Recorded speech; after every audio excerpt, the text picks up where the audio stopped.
Aga ma ennem räägiks teile mõne sõnaga sellest, et kuidas ma sattusin selle teema juurde või miks ma täna teile sellest räägin. Viimase paari aasta jooksul olen ma tihti kuulnud selliseid sõnu nagu tarneahela juhtimine, timmitud ehitus või lean, mida kasutatakse ka Eestis ingliskeelse väljendiga lean production. Ja viimasel ajal ka üha rohkem ja rohkem nagu seda IPD-d.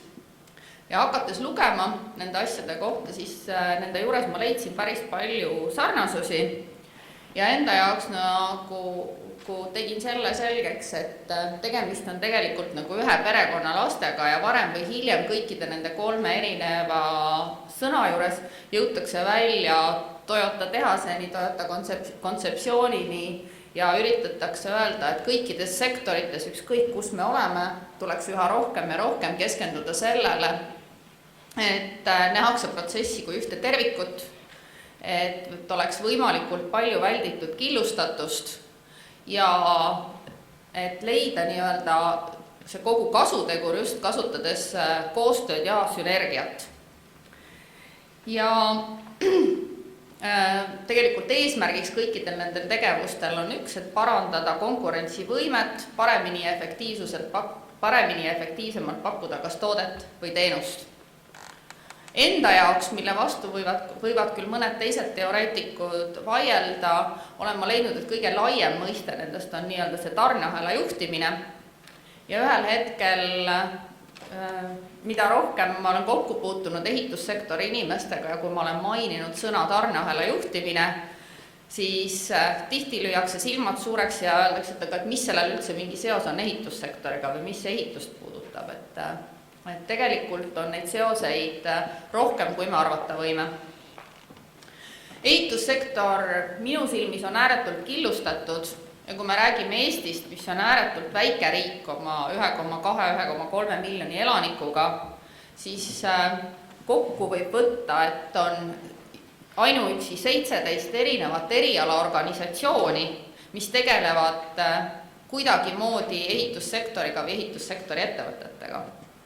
Tänasel hetkel, kui me vaatame majandustegevuse registrit, siis võib-olla 6 aega tagasi antud andmetel on meil otseselt ehitusega tegelevaid ettevõtteid 5800 ja 2500 on veel selliseid, mis kuidagi moodi on selle sektoriga seotud.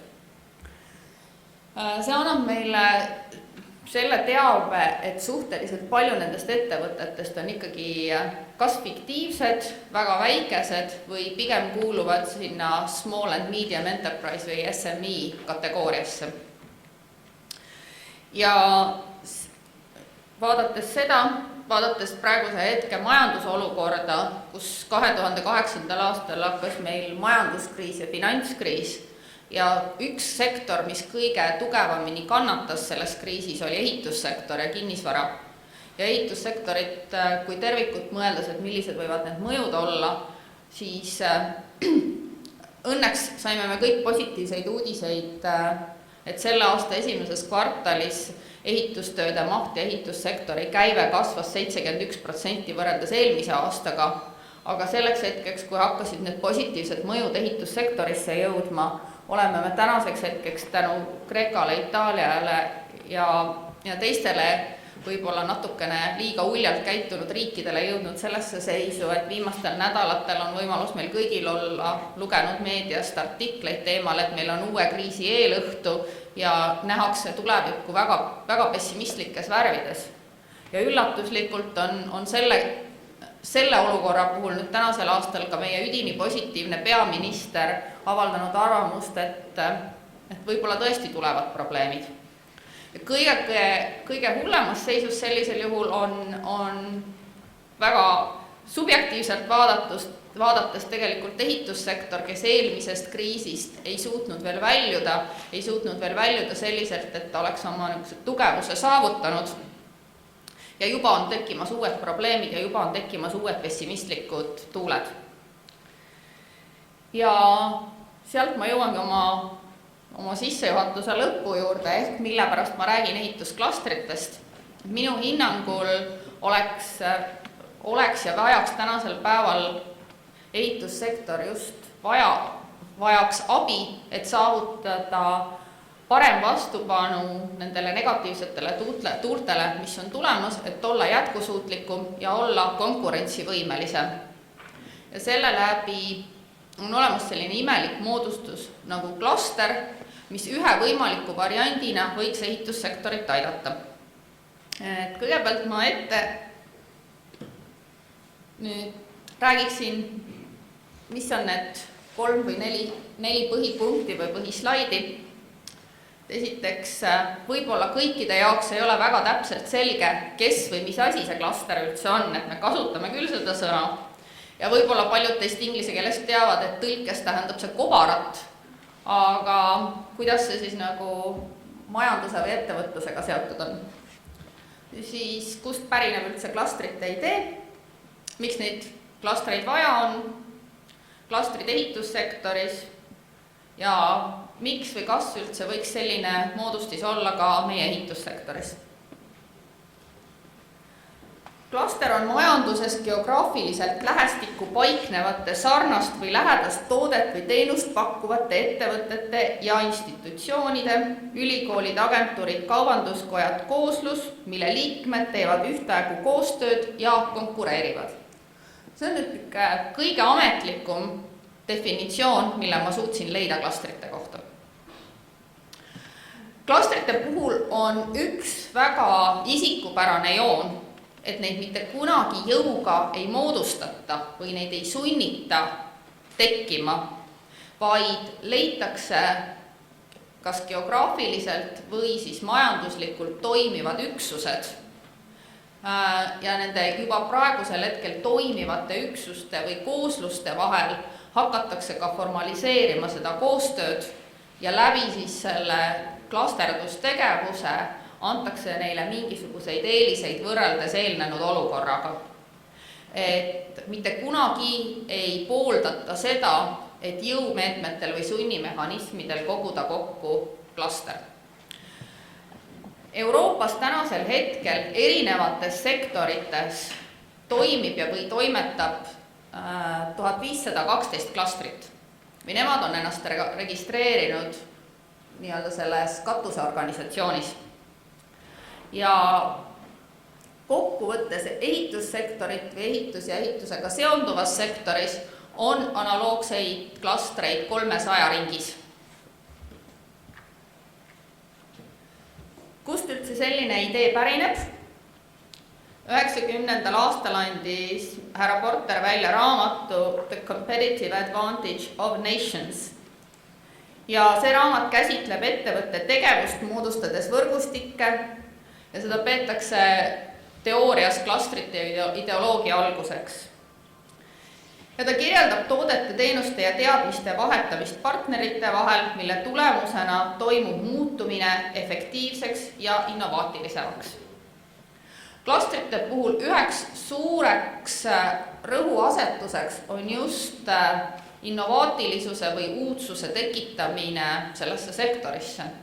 Ja kui me rääkisime eelnevalt Eestist ja Eesti ehitussektorist, siis ma mainisin, kui palju on tegelikult väikese kas rahalise mahu, inimressursi mahuga või kui palju meil tegelikult on väikseid ettevõtteid. Väga suurelt ja jõuliselt tegutsevaid ettevõtteid Eestis on lähtuvalt loogikast võib öelda, et on 10 kuni 100 tegelikult. Et sõltuvalt sellest, mida me suureks nimetame. Ja enamustel, isegi nendel niinimetatud suurtel ettevõtetel praeguses konkureerivas maailmas ei ole piisavalt vahendeid selleks, et investeerida innovatsiooni, arengusse ja et võtta kasutusele uudseid tehnoloogiaid, uudseid lähenemisi. Ja selleks vajaksid nad nii sisulist abi, teoreetilist abi kui ka finantsabi kuskilt poolt või mingisugusest instantsist.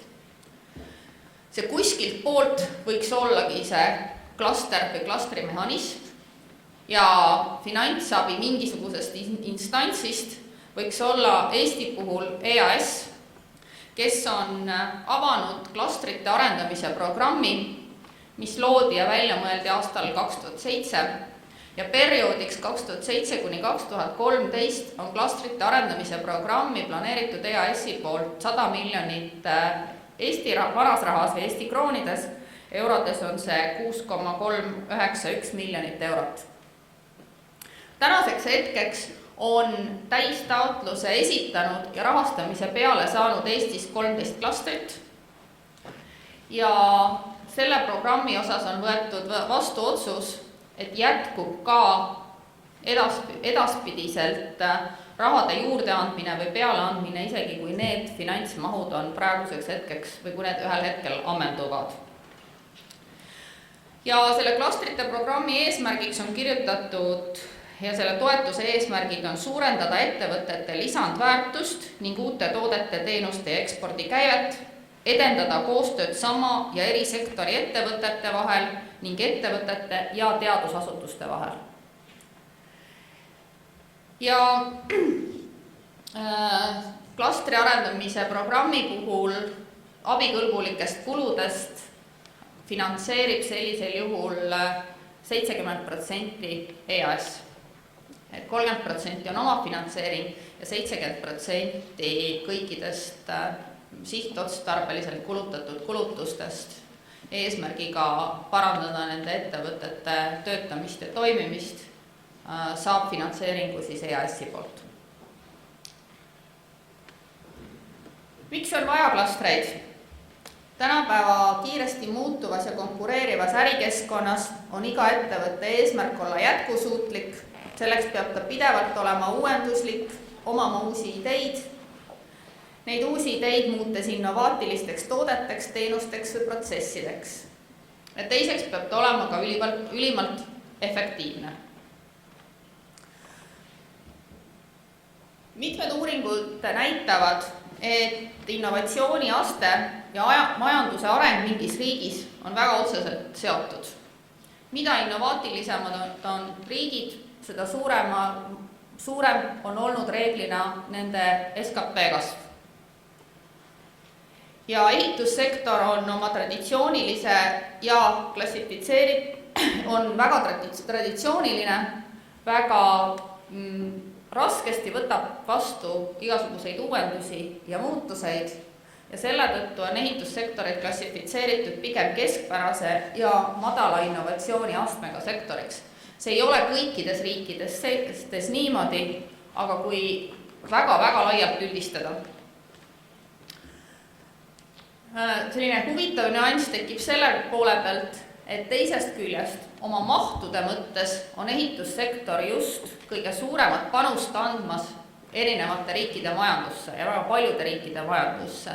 Ja on olemas näiteid, mille poolest me saame öelda, et ehitussektor ongi kõige suurem ja kõige tugevam majanduse arendaja, majanduse edendaja ja majanduskasvu edasiviiv sektor. Kati, ja. Sul on nüüd võimalus õpetajale lahkumissõnu öelda. Täname siit. Roodeliias lahkub, et homme olla juba Berliinis, nii et aitäh. Selle Roodele tehtud aplausiga jõuame me klastritesse ehitussektoris. Ehitussektoris esineb tegelikult 2 erinevat tüüpi klastreid. Ühed neist on puhtalt horisontaalsed, hõlmavad sama või sarnase ala ettevõtteid, et koos olla tugevamad. Teised nendest on vertikaalsed klastrid, kus üritatakse kogu ehitise tarneahela ettevõtteid alates arhitektidest kuni haldajateni siduda üheks ahelaks, üheks tervikuks, üheks ringiks.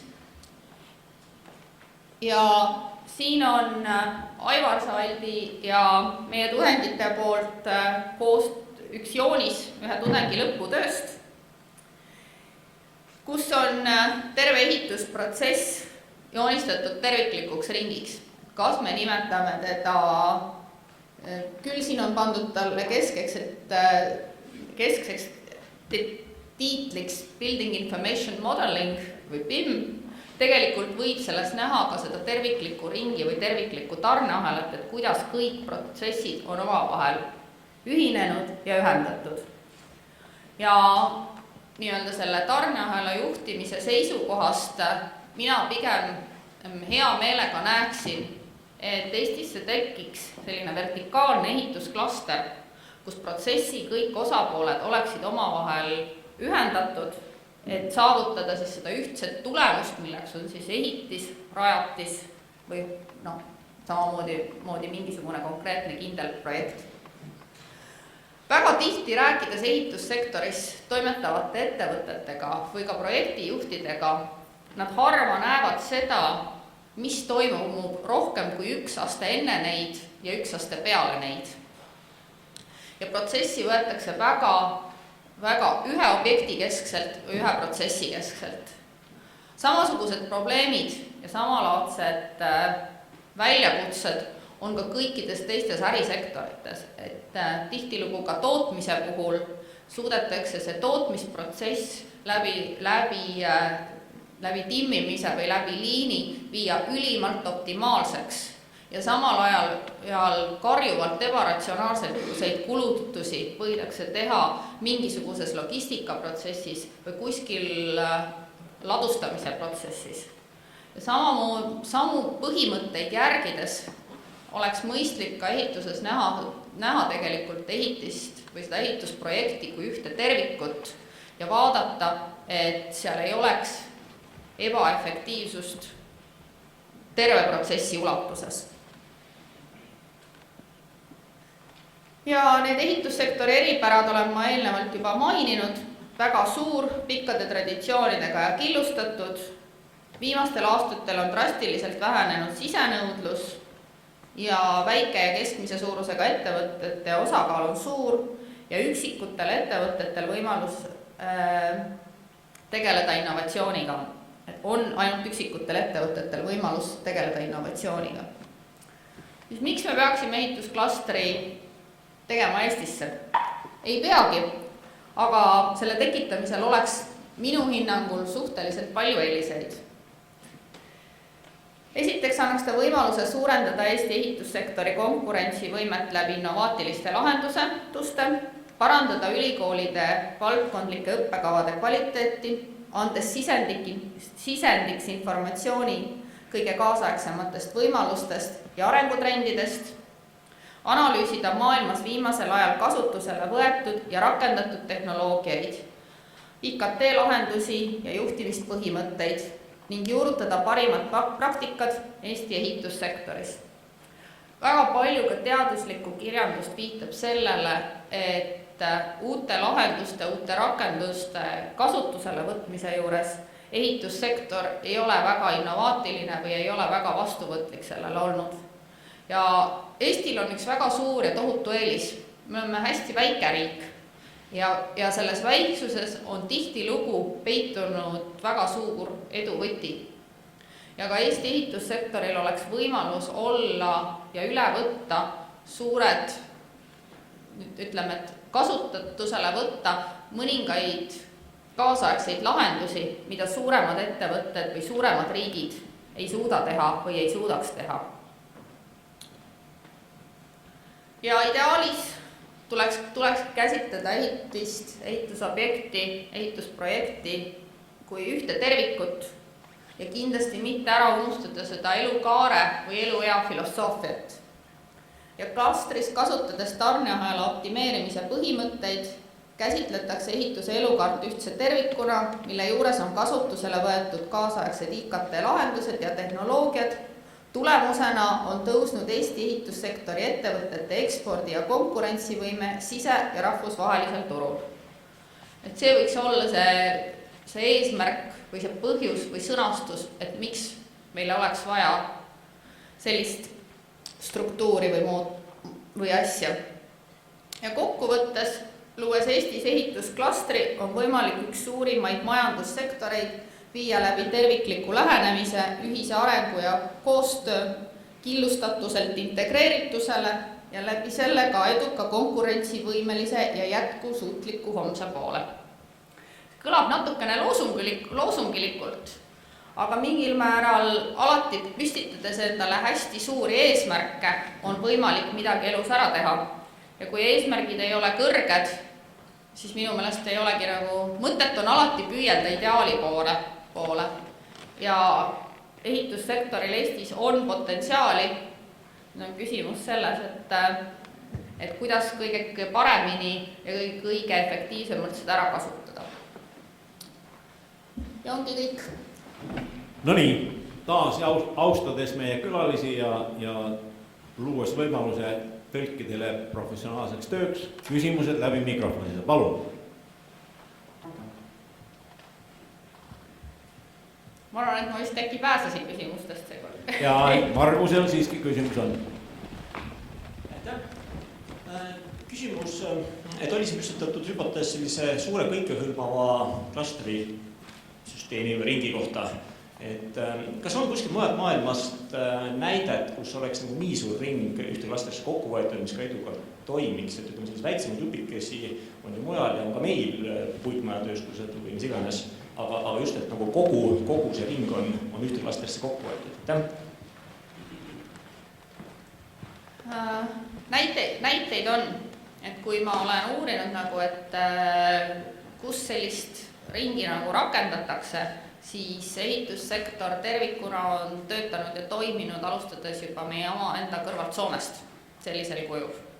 Et mis on nüüd vahe nagu nii-öelda katusorganisatsiooni ja klastri vahel, tihtilugu need algselt saadud kuskilt mujalt rahastust ja klastri nime all töötanud organisatsioonid hiljem tekivad ja muunduvad ümber kas kompetentsikeskusteks või meie mõistes nagu kolmanda sektori ettevõteteks. Ja Soome puhul see täpselt niimoodi juhtuski. Bulgaarias ja Slovakkias on olemas selline tervikliku ringiga ehitust puudutav klaster, mille eesmärk on rohkem keskendunud küll infotehnoloogia ja IKT lahenduste ülevõtmiseks. Saksamaalt on näiteid, Hollandist on näiteid, Inglismaalt ja ütleme, et Ameerika praktika on natukene teissugune, nad ei ole klastrite nime all, nendel on nii-öelda, nemad ongi nagu kompetentsikeskustena töötanud. Leitud on just selles sünergias just seda võlu, et tihtilugu väiksed ettevõtted või väiksed organisatsioonid ei taha aru saada või algselt nagu on keskendunud ainult kontsentreeritult oma tegevusele ja nad ei saa aru, et see, mida nemad mingisugusel ajahetkel teevad, võib hästi suuresti mõjutada 3-4 astet edasi selles ringis olevat lüli tegelikult. Silmaringi laiendamise mõttes ja ettevõtete teadlikkuse tõstmise suhtes, et mida nagu ühine tegutsemine versus üksinda killustatult tegutsemine annab, see mehhanism on kindlasti nagu tööle läinud. Palun, poisi Glenn.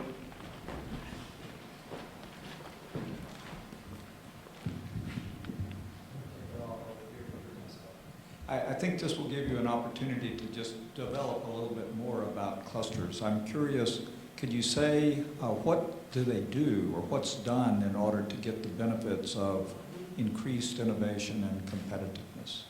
And what do they actually do? Do they just learn from each other?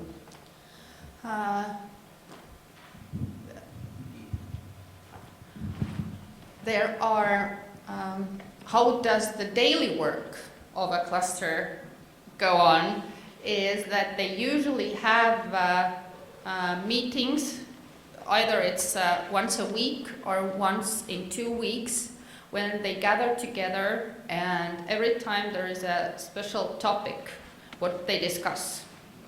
After that, besides that, there are study visits to watch best practices. And usually twice yearly large seminars where they invite experts from abroad to share their knowledge. And a lot of this development is knowledge-based, to sharing what kind of new solutions, new opportunities there are.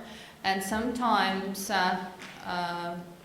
there are reference visits to very high-tech developments in order to see how things can be done in the very best way. And from there, it's discussed what is the reasonable and useful solution for our scale or for the scale of a particular country. And all the members of the cluster, each of them can get out of this collaboration process what is the most useful for them and what's the most useful part. No one feeds them the exact portions that this is your benefit, this is your benefit. The people have to want to benefit from the collaboration and from the knowledge they are getting. And sometimes even cross-sector references and cooperation has been done with the ICT sector, with the logistics sector, in order to see from a different point of view where may be the possible places to work more effectively and what are the new solutions that can be adopted. Did it answer your question? Okay. So I'm familiar with similar institutions in the industry which are like peer groups, Yes. but they tend to be around, there might be electrical contractors who meet as a group periodically to share learnings and problems and so forth, and they tend not to contain competitors, and so they tend to be geographically separated, right? Okay. But I'm not familiar with, I don't know personally any analog to the vertical cluster that hasn't been created by a client. Not necessarily the ultimate client, but I'm thinking of, say, Toyota, for example, and their supplier organization. I mean, they promoted exactly the behavior that you're describing, but they make it happen. And I'm wondering if you could share instances of vertical clusters which have self-formed. The vertical clusters that have been formed and that are very, very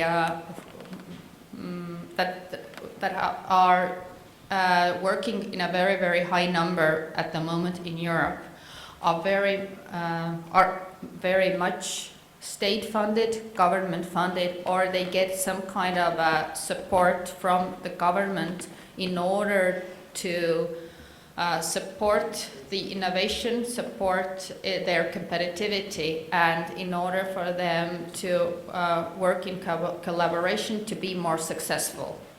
And as I mentioned in my presentation, the case in Estonia is that 70% of all the expenses are funded by this specific entrepreneurship fund. And as we are a part of the European Union, the same rules apply to other countries. So this measure or this support by the government or by the European Union is something that has made this clustering boom in Europe. And in other cases, those clusters not being just networks are formed under different names, but in this case this is called the Cluster Development Program. Nii, nüüd kahjuks pean ma moderaatorina lõpetama. Tänan. Aitäh. Ja